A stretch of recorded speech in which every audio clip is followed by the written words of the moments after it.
Shalom, selamat pagi jemaat dikasih Tuhan. Kembali kita berjumpa dalam renungan pagi. Mari pagi hari ini kembali saya mengajak kita semua untuk merenungkan firman Tuhan. Supaya melalui firman Tuhan, hidup kita akan terus dibangun. Dan kita akan terus bertumbuh, diteguhkan dan dikuatkan dalam iman dan pengharapan. Sebab firman Tuhan adalah kebenaran yang memerdekakan hidup kita. Firman Tuhan menjadi sumber kekuatan bagi kita. Firman Tuhan pedoman dan penolong bagi kita. Bahkan firman Tuhan jugalah yang akan terus menuntun dan menerangi langkah hidup kita. Ya, mari jemaat dikasih Tuhan, sebelum kita merenungkan firman Tuhan pagi ini, kita akan berdoa terlebih dahulu. Bapa di surga, kembali Tuhan, pagi hari ini kami datang ke hadirat-Mu. Kami sungguh mengucap syukur atas segala kebaikan Tuhan dalam hidup kami. Kami bersyukur atas begitu besar kasih setia-Mu ya Tuhan. Rahmat dan anugerah Tuhan, berkat dan kemurahan-Mu, perlindungan-Mu, penyertaan-Mu, pertolongan Tuhan, dan bahkan juga pemeliharaan Tuhan atas seluruh hidup kami. Terima kasih ya Tuhan. Dan pagi hari ini kembali kami mau merenungkan firman-Mu. Mari Tuhan singkapkan dan nyatakan kebenaran firman-Mu. Dan Roh Kudus urapilah kami ya Tuhan, sehingga kami bisa menangkap apa yang menjadi pesan Tuhan dan juga melakukannya di dalam hidup kami. Terima kasih. Di dalam nama Tuhan Yesus, kami bersyukur dan berdoa. Amin. Mari jemaat dikasih Tuhan, kita akan sama-sama buka Alkitab kita. Renungan pagi hari ini saya ambilkan dari Matius 25, ayat yang ke-40. Saudara bisa baca satu perikop ya semuanya. Tapi kita akan sama-sama renungkan ayat ini. Saya bacakan. Dan raja itu akan menjawab mereka, "Aku berkata kepadamu, sesungguhnya segala sesuatu yang kamu lakukan untuk salah seorang dari saudaraku yang paling hina ini, kamu telah melakukannya untuk aku." Coba perhatikan apa yang tertulis dalam kitab suci ini.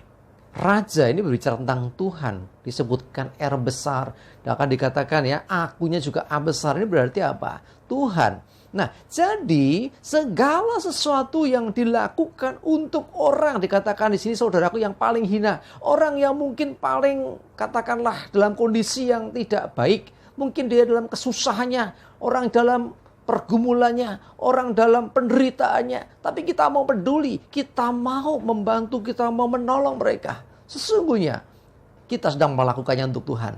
Perhatikan ini, kalau sudah baca sebelumnya dan sesudahnya, ini digambarkan adanya ya, dikatakan bahwa ketika aku dalam penjara, ketika aku telanjang, ketika aku orang asing, ya artinya apa? Tuhan memposisikan diri menjadi orang-orang yang istilahnya butuh pertolongan. Istilahnya, jadi bukannya Tuhan kau butuh ditolong, bukan. Tetapi digambarkan seperti itu. Nah, jadi ketika dalam penjara, engkau mau melawat aku. Ketika butuh makan, aku kasih makan.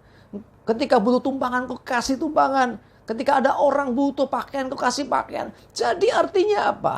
Kepedulian kita kepada orang-orang dalam pergumulan, orang-orang dalam kesusahan hidupnya, orang-orang dalam penderitaan. Sesungguhnya ketika kita melakukan hal itu untuk menolong mereka, firman Tuhan katakan, kamu telah melakukannya untuk aku. Jadi, mari jadilah orang-orang yang peduli dengan orang lain. Karena dengan kita peduli kepada orang lain, sesungguhnya kita sedang melakukan hukum kasih. Ya, salah satu hukum kasih berkata, kasihlah sesamamu manusia seperti dirimu sendiri. Jadi ketika kita peduli dengan orang lain, ketika membantu orang lain, sesungguhnya kita sedang melakukan firman Tuhan. Tidak peduli siapa mereka. Mungkin mereka tidak sama dengan kita. Mungkin mereka bukan orang percaya. Mungkin kita dengan mereka ya tidak saling mengenal. Saudaraku dikasih Tuhan, untuk menolong nggak harus kenalan dulu. Orang mau menolong nggak perlu tanya latar belakangnya, kamu dari mana. kamu agamanya apa, kamu dari suku mana. Tidak perlu demikian. Lakukan apa yang baik bagi orang-orang yang membutuhkan pertolongan. Dengan demikian, bahwa sesungguhnya kita melakukannya untuk Tuhan. Ini bagian dari kita melayani Tuhan. Ya, jadi melayani tidak selalu di gedung gereja sebagai mungkin yang pemberitahu firman, pemimpin pujian, mungkin ada yang main musik, paduan suara. Bukan hanya itu juga bagian dari pelayanan, betul. Tetapi harus lebih luas lagi kita menerjemahkan melayani ini. Ya, termasuk di lingkungan kita, di masyarakat, dalam kehidupan sehari-hari. Siapa yang kita jumpai? Orang-orang yang butuh pertolongan, orang-orang yang dalam kesusahan. Ketika kita peduli dengan mereka, menolong, membantu mereka, sesungguhnya kita sedang melayani juga.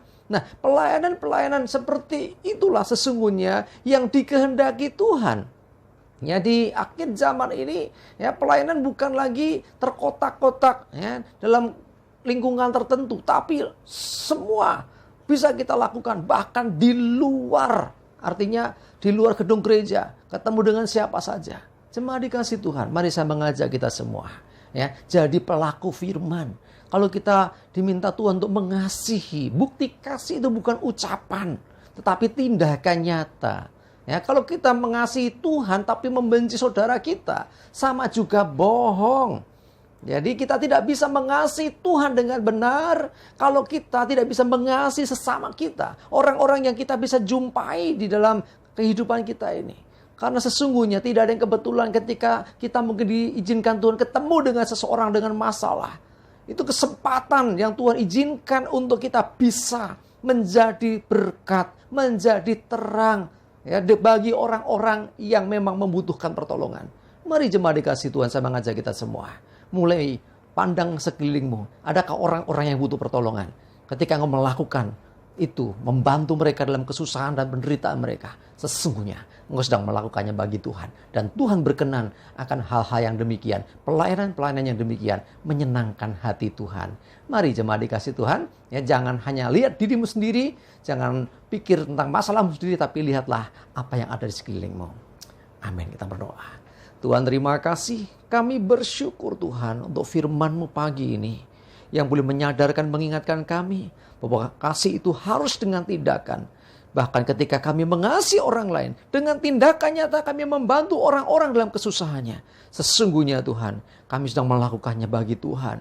Dan itu yang dikehendaki Tuhan untuk kami kerjakan. Supaya kami peduli dengan orang-orang dalam kesusahan, orang-orang dalam penderitaan. Dan tidak kebetulan kalau kami berjumpa dengan mereka. Sesungguhnya Tuhan ingin supaya kami berbagi kasih. Menyatakan kasih Tuhan atas orang-orang yang membutuhkan pertolongan. Terima kasih, kami bersyukur ya Tuhan. Kami serahkan hari ini hidup kami dalam tuntunan-Mu. Jauhkan celaka dan mara bahaya. Damai sejahtera dan berkat Tuhan menyertai kami semua. Dalam nama Tuhan Yesus kami bersyukur dan berdoa. Amin. Mari jemaat dikasih Tuhan, semangat terus, maju terus dalam iman dan pengharapan. Selamat beraktivitas, Tuhan Yesus memberkati kita semua. Amin.